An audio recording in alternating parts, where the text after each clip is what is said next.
तीन दामाद की सास पार्ट 2।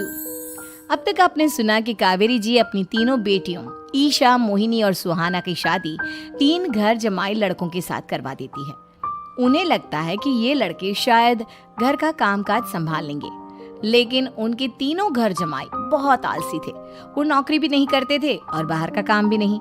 कावेरी जी ने अपनी बेटियों से कहा कि वो प्रेगनेंसी का बहाना बनाकर अपने पतियों को सबक सिखाए। अब सुनिए आगे।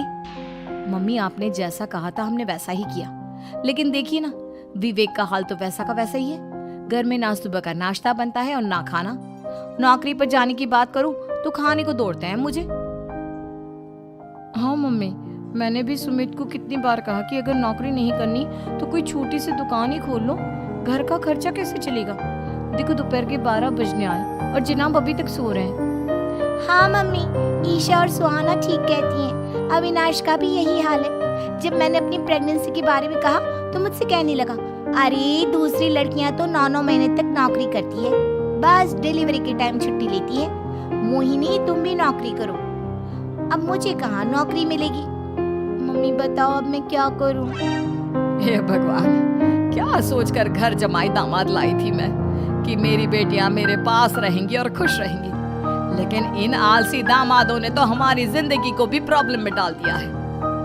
मैं तो कहती हूँ मम्मी, हम लोग वापस अपनी जॉब पर जाना शुरू कर देते हैं। बता देते हैं इन लोगों को कि हमने प्रेगनेंसी का बहाना किया है। नहीं नहीं बेटा, ऐसी गलती भी मत करना। अगर तुमने ऐसा किया तो इन तीनों की आदत और खराब हो जाएगी। अरे आज नहीं तो कल कभी तो तुम प्रेग्नेंट होगी, तब वापस यही प्रॉब्लम आएगी। तब क्या करोगी तुम तीनों? हाँ मम्मी, आपकी बात तो बिल्कुल सही है। इन लोगों को तो सुधारना ही पड़ेगा। लेकिन कैसे? अपने बच्चों के आने की खबर सुनकर भी इन लोगों पर कोई असर नहीं हो रहा। पैसे कमाने के लिए घर से बाहर निकलना ही नहीं चाहते ये तीनों। अब मेरे दिमाग में एक प्लान आया है।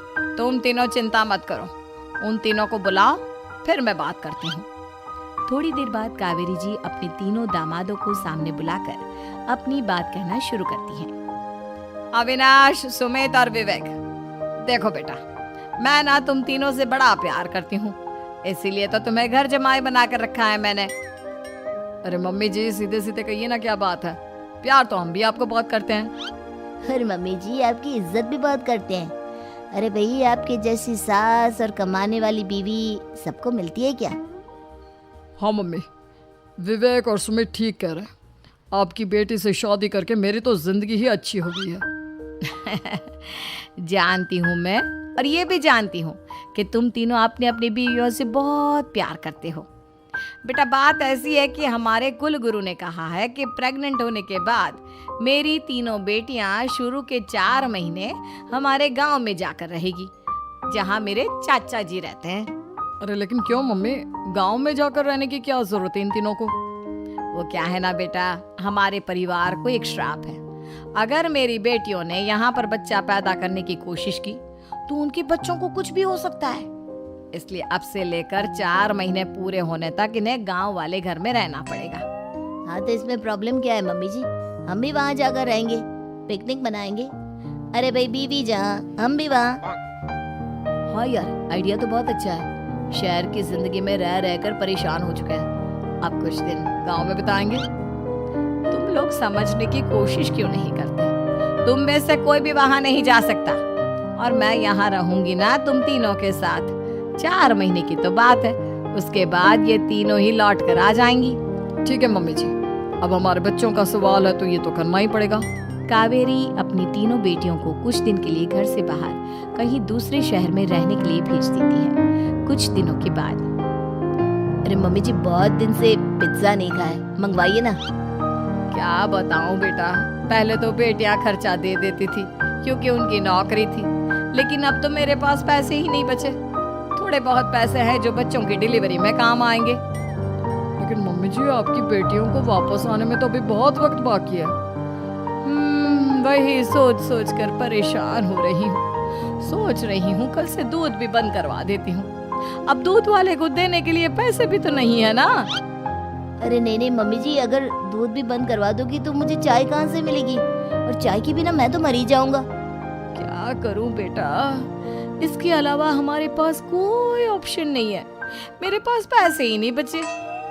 इस तरह कावेरी जी धीरे धीरे अपने तीनों दामादों को पैसे देना बंद कर देती हैं और घर में खाने पीने की चीजें लाना भी बंद कर देती है।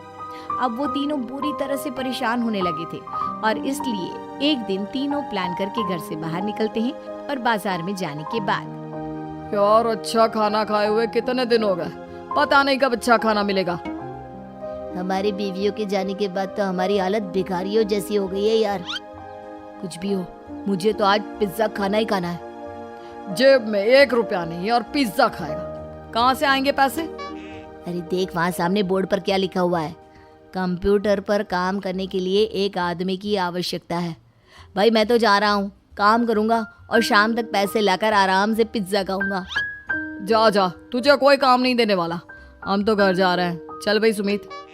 सुमित और अविनाश वहाँ से चले जाते हैं और विवेक उस कंप्यूटर शॉप पर सारा दिन काम करके 5,000 रुपए कमा कर घर लौट कर आता है और अपने खाने के लिए अच्छी अच्छी चीजें भी लेकर आता है। ये देखकर विवेक और सुमित के दिल में भी कुछ पैसे कमाने की इच्छा जागती है। अरे सुबह सुबह कहाँ चल दी है तुम? मम्मी जी एक बहुत अच्छी जगह मिली है, कंप्यूटर पर काम करने के 5,000 मिले थे कल मुझे। अगर रोज काम करूंगा तो पूरे 40,000 की तनख्वाह। अरे वाह, ये तो बहुत अच्छी बात है दामाद जी, आपको जाना ही चाहिए। सुमित और अविनाश विवेक को इस तरह तरक्की करते देखकर परेशान हो जाते हैं और वो दोनों भी काम की तलाश में निकल पड़ते हैं। धीरे धीरे उन दोनों को भी काम मिल जाता है। अब कावेरी के तीनों दामाद छोटी मोटी नौकरी करके अच्छा पैसा कमाने लगे थे। एक दिन कावेरी उन्हें अपने पास बुलाती है। अरे वाह, विवेक 40,000 कमा लेता है, अविनाश 60,000 और सुमित तुम भी 40,000 के आसपास कमा ही लेते हो। कुल मिलाकर तुम अच्छे खासे पैसे कमा रहे हो बेटा। हाँ मम्मी जी, बहुत मजा आता है जब महीने के एंड में मोटी रकम हाथ में आती है। पूछिए मत मम्मी जी, घर में रहकर रोटी बना बना कर और तो जैसा महसूस होने लगा था मुझे तो। हाँ बेटा, तुम तीनों की बात तो बिल्कुल ठीक है और जानते हो अब तुम तीनों की पत्नियां भी वापस लौट कर आने वाली है। लेकिन मम्मी जी अभी तो उन्हें गए सिर्फ 2 महीने हुए हैं, आपने तो कहा था वो 4 महीने के बाद लौट कर आएंगी। ऐसा कुछ नहीं है बेटा, मैं सिर्फ तुम तीनों को सबक सिखाना चाहती थी कि आदमी घर में बैठकर बीवी की कमाई खाता हुआ अच्छा नहीं लगता। इस दुनिया में हर इंसान को मेहनत करनी चाहिए, काम करना चाहिए, चाहे वो औरत हो या आदमी, ताकि अपने परिवार को संभाल सके। कावेरी की बात सुनकर उन तीनों को अपनी गलती का एहसास होता है और कावेरी उन्हें सच बता देती है कि ईशा, सुहाना और मोहिनी शहर में ही कहीं दूसरी जगह रह रहे थे। शाम के वक्त उन तीनों की पत्नियां लौट कर आ जाती है और कावेरी जी का परिवार एक खुशहाल परिवार की तरह रहने लगता है।